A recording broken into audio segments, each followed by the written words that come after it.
that the problem with the support for Israel as the default position, and that this will get us into your tweet and our discussion, is that it just ignores all of that stuff and ignores the role that the Western powers have had in enforcing this and in making this reality come about, and then likes to pretend that history starts always at the point when any Palestinian fights back.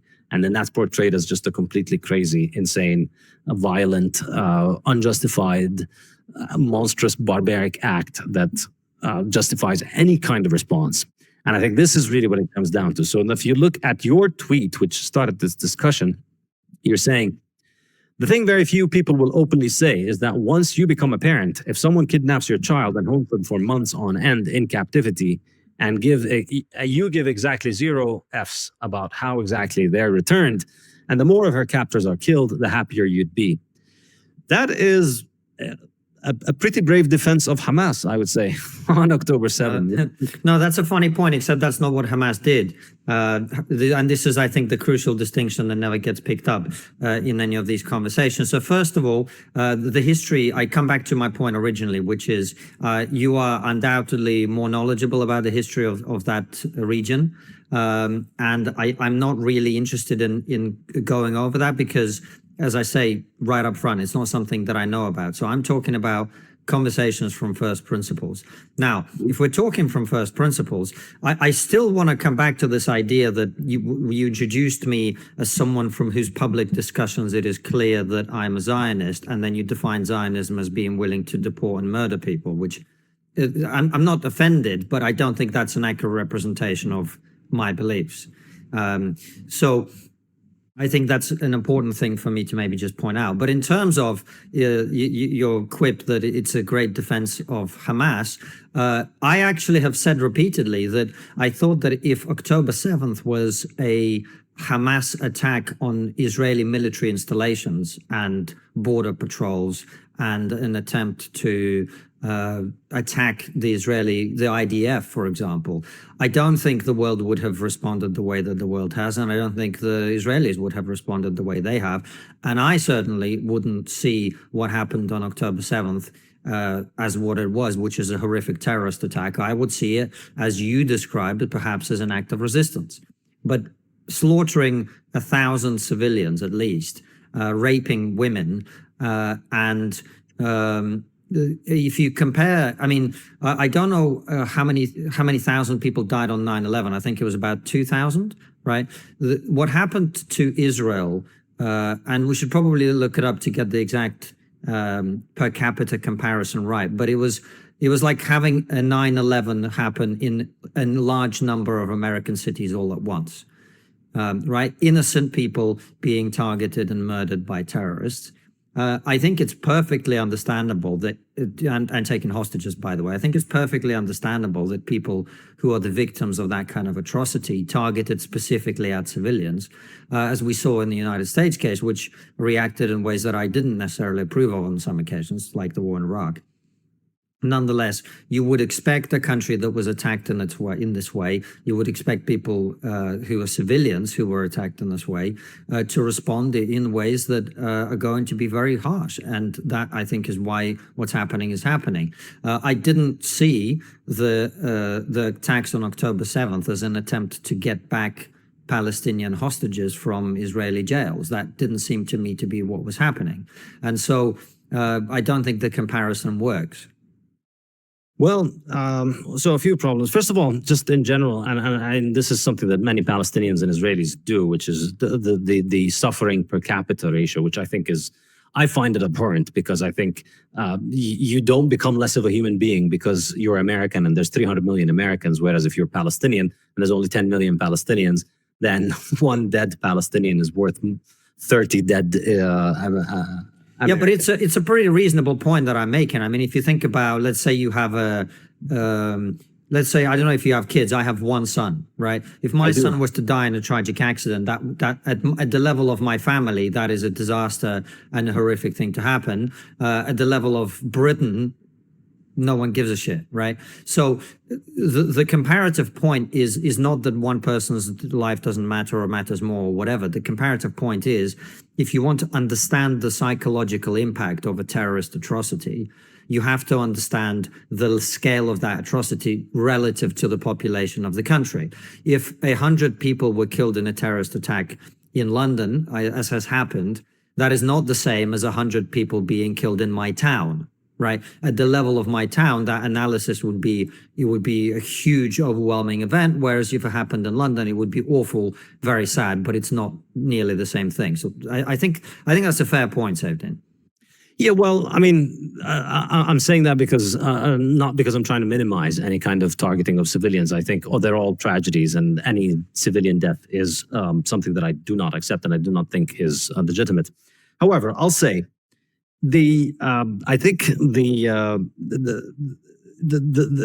well, I don't think this is a fact. The first thing that Hamas did after the October 7 is say that we are offering those hostages in exchange for releasing Palestinian prisoners. And in fact, one of their military squadrons had actually attempted to get into Ashkelon to free prisoners from a prison, but they couldn't get there. So this was exactly about freeing prisoners. No. Sorry, again, I'm sorry to interrupt, but this is again a false equivalence, right? If you kidnap my wife and you hold her in your house, and I come and rescue her from your house, and I happen to kill you in the process, I've got no problem with that, right? If you kidnap my wife in order to get something from me, that's a completely different situation, right? So the idea that they took completely innocent people hostage, having murdered 1,000 people and raped people on the way, in order to free the Palestinian prisoners, is not an appropriate equivalence at all. October 7th was a terrorist attack whose purpose, first and foremost, was to massacre civilians and to terrorize the Israelis. It wasn't about rescuing people. And even if it was done in a way that I consider to be completely illegitimate.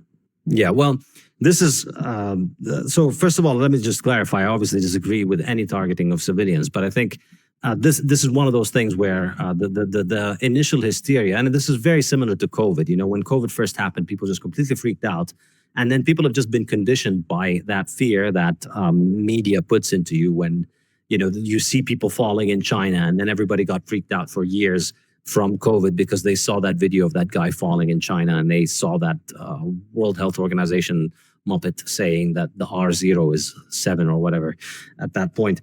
And so then that fear gets in, and then the rational brain shuts off, and then the animal brain is just thinking about flight or flight. In terms of what I've said, where would you identify my rational brain shutting off?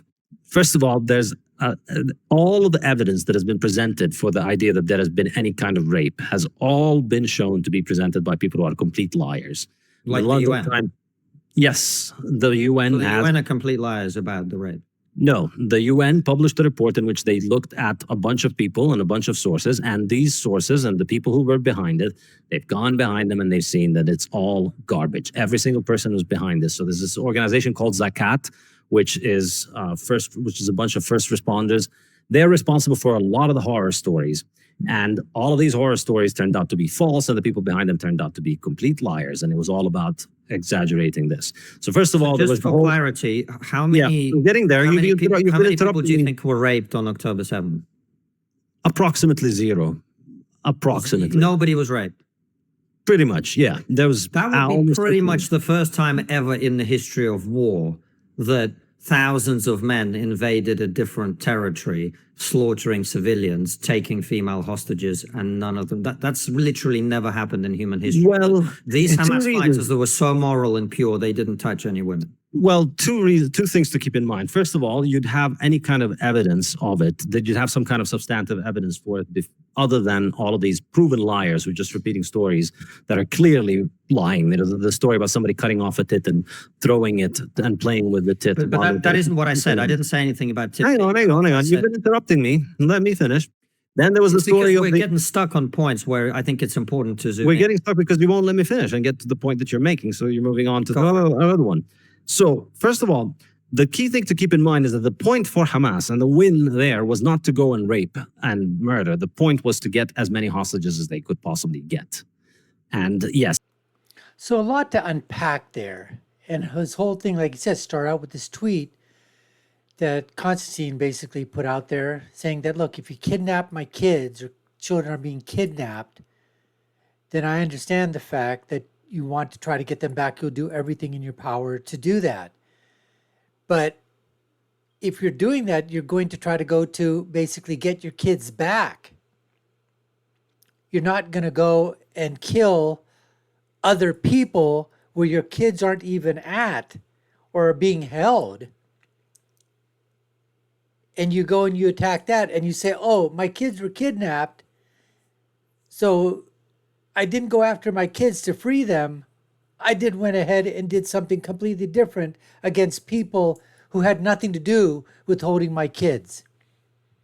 In other words, he basically said, if you're going to attack an army installation, an army base, army personnel, the IDF, saying the world wouldn't have reacted in that way, because they would have said, okay, we understand, you're saying that you're occupied, you're being oppressed, you're trying to fight back. So you're fighting and targeting army installations, government facilities run by government people that are doing what you say that they're doing, harming you, obstructing you, oppressing you. But you didn't do that. You went after 12, 13, 1,400 civilians at in a town that were attending, a concert, just enjoying the evening, enjoying the day. And then their life just ended. So the fact of the matter is, attacking, civilians what Hamas did, where's the equivalency is what he's talking about. Now, Saifeddin, he did say that targeting of civilians, killing of civilians, he doesn't agree with that at all. Oh, that's good to know. But Konstantin didn't press him and ask him, well, what do you specifically say? Because, Saifeddin is specifically saying things about Konstantin, labeling him a Zionist, telling him that, here's your tweet, and sort of attacking him, where Kisin, this was an opening for Konstantin to go in and say, well, tell me, Saifeddin, where do you stand on civilians being killed and massacred in terms of this? What do you call? Do you call that a terrorist attack? Are Hamas terrorists? You're saying I'm a Zionist. That's basically what, would have done. And then Saifeddin goes back when he asked him how many people were raped. Oh, zero rapes. How do we know that? Oh, because they're all telling lies. Everyone's telling lies over there. The Hamas, terrorist soldiers, they're all telling lies. Oh, and the United Nations, those bastards, they've got to be believed. The the useless nations is what I call them. These guys have to be believed? Are you kidding me? Oh, they're absolutely useless. Effing useless bunch of dicks. That's what the useless nations are. It is amazing that we still are putting in billions and billions of dollars funding those bastards at the useless nations. Oh my God, it's unbelievable. But they say that they've got all the evidence that contradicts everything else out there. Contradicts all the women that said it happened. Contradicts all the, that they've got footage of that thing happening. But, this guy Saifeddin, he wants you to believe that, hey, it was just, they were just trying to get back their prisoners that that the Israelis captured before. And so instead of just trying to free them, they decided to do some other preliminary work beforehand to warm up, and then they were going to go try to release the captives that the Israelis had. I mean, that's his story, and I guess he's sticking to it. I don't know. Anyways, folks, we appreciate you taking the time to watch. You've been watching the Dr. Nasir Shaikh Show. I've been your host. My name is Dr. Nasir. If you haven't done so already, subscribe to the channel, like, share, and follow. You all know what to do. Take a look at our video links here, and I believe here. My final thought is always, when you're right, and when you're left, you're wrong. Until next time, folks, take care and stay safe.